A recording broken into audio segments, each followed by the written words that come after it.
आं मुस्रि कास्टम बसुमतारी आङो लाइमोन बिपिएफनि लेङाइ आफादगिरि आं कास्टम बसुमतारी जानानै आथिखालाव ससियेल मिडियायाव जोंनि सायाव माखासे जोंनि अपोजिशनफ्रा एलिगेशन लाबोगासिनो दङ बेनि सायाव आङो क्लियारलि फोरमायना होनो सानदों। जों बिपिएफआ बड'फाखौ जोङो मानियो सिबियो आरो बड'फाखौ अरायसम सिबिलांबाय थागोन।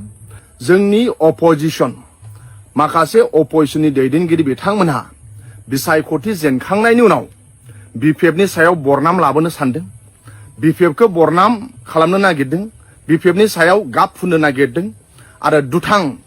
बे समावहाय जानो हागौ लोगोफोर नोंथांमोना मोनथिखाबाय बै आंनि टाइटेलजों लोगोसे थाम्बनेलखौ नायनानै बेजोंनो इन्ट्र होनाय ससे भिडिअखौ नायनानै नङा होमब्ला बे समावहाय लोगोफोर नोंथांमोना ससियेल मिडियानि दारै नुबोगासिनो दङ मानि थाखाय एसेबां दावराव आरो दुंहाव थासारिया दिनैसिम जाबोगासिनो दङ नङा होमब्ला थ' जियानो जा आं दायो मेन टपिकआवहाय फैनोसै आरोना लोगोफोर नोंथांमोनाथ' मैया दाखालि नुदों जानो हागौ नङा होमब्ला जोंनि बर'नि बिफा बड'फा उपेन्द्रनाथ ब्रह्मखौहाय बिथांनि मुसुखा बा खाम्फाखौ दिनै सोरबायदि दुथां सुबुङाहाय मा हालोद खालामनानै गालांखो बा खालामदों आरोना लोगोफोर थ' जियानो जा बेखौ लानानै बिपिएफ हान्जानि लाइमोन गांखंनि लेङाइ नेहाथारि बिथां कास्टम बसुमतारी ब्रादाराहाय दिनै नोंथांमोननि सेराव मा टपिक लानानै बा मा बाथ्राखौहाय शेयार खालामदों नोंथांमोना जोबजासिम नायलां। बिथाङा दिनैनि दिनावहाय बड'फानि मुसुखाखौ लानानै मा जाहोननि थाखाय बेफोरबायदि खालामगौ बेखौ लानानै दिनै नोंथांमोननि सेराव फंनैसो बाथ्राखौ शेयार खालामदों। नोंथांमोना भिडिअखौ जोबजासिम नायलां आरोना लोगोफोर नायलांदो बिदिब्ला।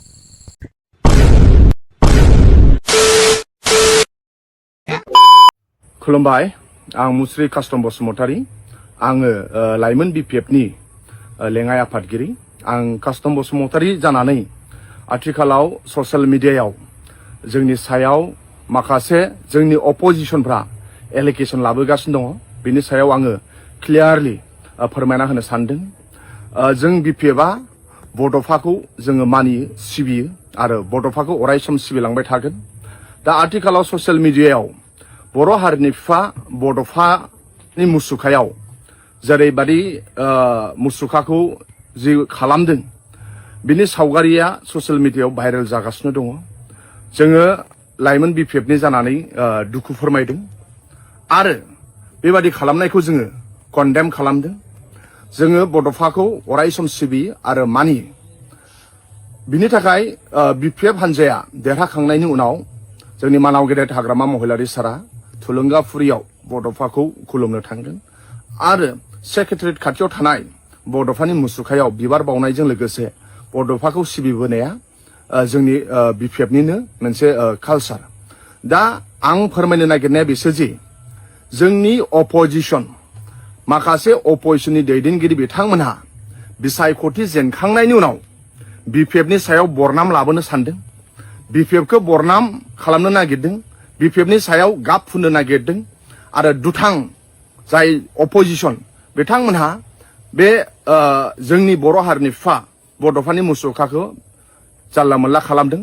बेखौ जों कन्डेम खालामो आरो बेखौ बेबादिखौ खालामग्राखौ सास्ति होनो नांगौ बेखौ जों आंनि फारसेनिफ्राय आङो खावलायहरबाय। दा बिसायख'थिया जोबलांबाय।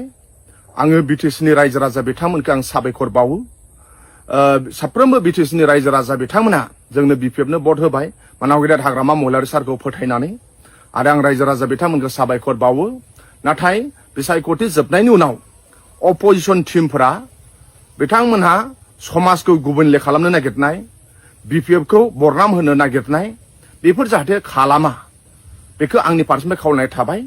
बिसायख'थिया फैगोन थांगोन नाथाय जों अनलायनानै थानो नांगोन, जों गावजों गाव अनलायलायनो नांगोन, मान होनो नांगोन आरो जाहाथे जोंनि ओनसोलाव अरायसम पिस जायो, जोंनि ओनसोलाव अरायसम गोजोन थायो आरो गावजों गाव बिदा फंबाय अनलायनाया अरायसम बारायलांबाय थायो बेखौ आङो कास्टम बसुमतारी जानानै आङो खावलायनाय थाबाय।